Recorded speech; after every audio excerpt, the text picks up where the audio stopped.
ఇప్పుడే అందిన వార్త. తెలంగాణలో రీపోలింగ్. ఈ లోక్సభ స్థానం నుంచి ఈసీ అంటూ సంచలన నిర్ణయం. ఆ వివరాలనేది వీడియో రూపంలో తెలుసుకుందాం. వీడియోని పూర్తిగా చూడడానికి కంప్లీట్ ఇన్ఫర్మేషన్ అయితే అర్థమవుతుంది. చాలా మంది చూస్తున్నారు కానీ సబ్స్క్రైబ్ చేసుకుని మర్చిపోతున్నారు. దయచేసి ఛానల్ సబ్స్క్రైబ్ చేసుకొని బెల్ ఐకాన్ ఆల్ పెట్టి యాప్ చేయండి. ఇటువంటి ఇంపార్టెంట్ ఇన్ఫర్మేషన్ మిస్ అవ్వకుండా మీ ఫోన్ నోటిఫికేషన్ రూపంలో వస్తుందండి. చాలా మంది చూస్తున్నారు కానీ లైక్ చేయడం లేదు. దయచేసి లైక్ చేయండి. ఇన్ఫర్మేషన్ అందరూ రీచ్ చేసిన వారు అవుతాం మనం. తెలంగాణలో పార్లమెంట్ ఎన్నికల్లో కోలాహలం ముగిసింది. ఈ నెల 13వ తేదీన రాష్ట్రంలో 17 లోక్సభ స్థానాలకు ఎన్నికలు జరగగా 66.03% పోలింగ్ పర్సంటేజ్ నమోదైనట్లు ఈసీ వెల్లడించింది. అత్యధికంగా భువనగిరిలో పోలింగ్ శాతం నమోదు కాగా ఎప్పటిలాగా హైదరాబాద్లో లోక్సభ స్థానం తక్కువ పోలింగ్ పర్సంటేజ్ నమోదైంది.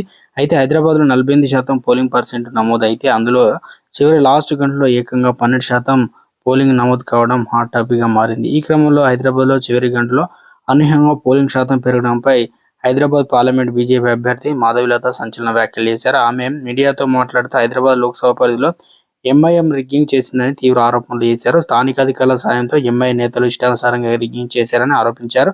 హైదరాబాద్ పార్లమెంట్ ఎన్నికలు రద్దు చేసి ఈ స్థానానికి రీపోలింగ్ జరపాలని ఆమె సంచలన డిమాండ్ చేశారు. హైదరాబాద్ లోక్సభ స్థానానికి రీపోలింగ్ కోసం ఎంత దూరమైనా వెళ్తానని ఆమె తేల్చి చెప్పారు. కాగా పోలింగ్ రోజు కూడా మాధులత తీరు వివాదాస్పదంగా మారిందని తెలిసిందే.